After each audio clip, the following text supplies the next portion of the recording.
Pancasila merupakan dasar negara Indonesia yang lahir melalui proses panjang menjelang kemerdekaan. Lahir Pancasila tidak terjadi secara tiba-tiba, melainkan melalui sidang diskusi dan musyawarah para tokoh bangsa yang ingin membentuk negara Indonesia merdeka. Pada masa penjajahan Jepang, posisi Jepang dalam Perang Dunia Kedua mulai melemah. Untuk menarik simpati rakyat Indonesia, Jepang membentuk BPUPKI atau Badan Penyelidik Usaha-Usaha Persiapan Kemerdekaan Indonesia pada tanggal 29 April 1945.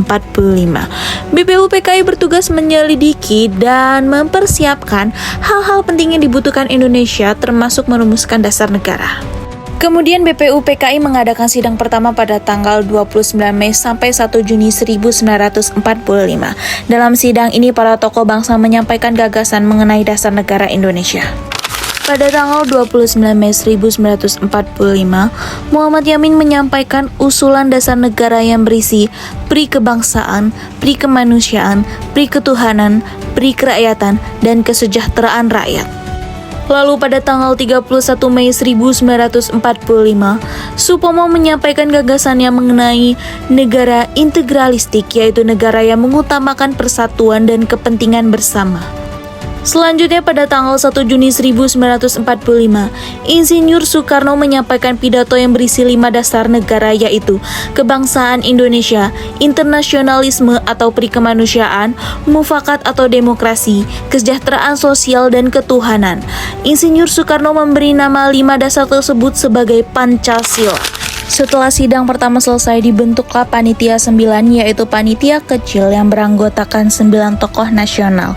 Tugas panitia ini adalah menyusun rumusan dasar negara yang dapat diterima oleh semua golongan. Pada tanggal 22 Juni 1945, Panitia 9 berhasil menyusun naskah yang disebut Piagam Jakarta. Naskah ini berisi rumusan dasar negara dan menjadi cikal bakal pembukaan Undang-Undang Dasar 1945. Kemudian BPUPKI dibubarkan dan diganti menjadi PPKI, Panitia Persiapan Kemerdekaan Indonesia, pada tanggal 7 Agustus 1945. Tugas PPKI adalah mempersiapkan pelaksanaan kemerdekaan Indonesia. Pada tanggal 17 Agustus 1945, Indonesia memproklamasikan kemerdekaannya. Sehari setelah itu, yaitu pada tanggal 18 Agustus 1945, PPKI mengadakan sidang penting. Dalam sidang tersebut disahkannya Undang-Undang Dasar 1945 dan memilih Insinyur Soekarno sebagai presiden dan Muhammad Hatta sebagai wakil presiden, serta menetapkan Pancasila sebagai dasar negara Indonesia. Dalam sidang itu juga dilakukan perubahan pada sila pertama demi menjaga persatuan bangsa, sehingga rumusan sila pertama menjadi ketuhanan yang Maha Esa.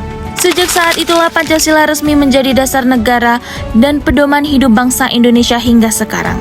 Pancasila tetap menjadi pemersatu bangsa Indonesia yang memiliki banyak suku, agama, budaya, dan bahasa. Dari proses lahirnya Pancasila tersebut, kita dapat melihat banyak nilai penting yang tercermin. Nilai pertama adalah musyawarah, karena para tokoh berdiskusi bersama untuk mencapai keputusan terbaik.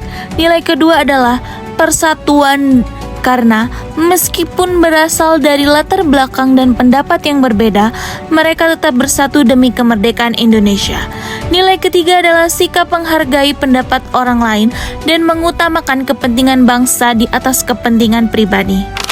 Pelajaran yang dapat kita ambil dari sejarah tersebut adalah bahwa keberhasilan bangsa tidak dicapai dengan perpecahan, akan tetapi dengan kerjasama dan persatuan. Sebagai generasi muda, kita harus mencontoh semangat para pendiri bangsa dengan menjaga kerukunan, menghormati pendapat, serta ikut berkontribusi positif bagi masyarakat. Serta nilai Pancasila sangat relevan di zaman sekarang, terutama di tengah perkembangan teknologi dan media sosial yang sering menimbulkan perdebatan. Generasi muda harus bijak dalam menggunakan teknologi, saling menghargai, dan tetap menjunjung tinggi persatuan bangsa. Jadi, sejarah lahirnya Pancasila mengajarkan kepada kita bahwa persatuan, musyawarah, dan cinta tanah air adalah kunci membangun Indonesia yang lebih baik.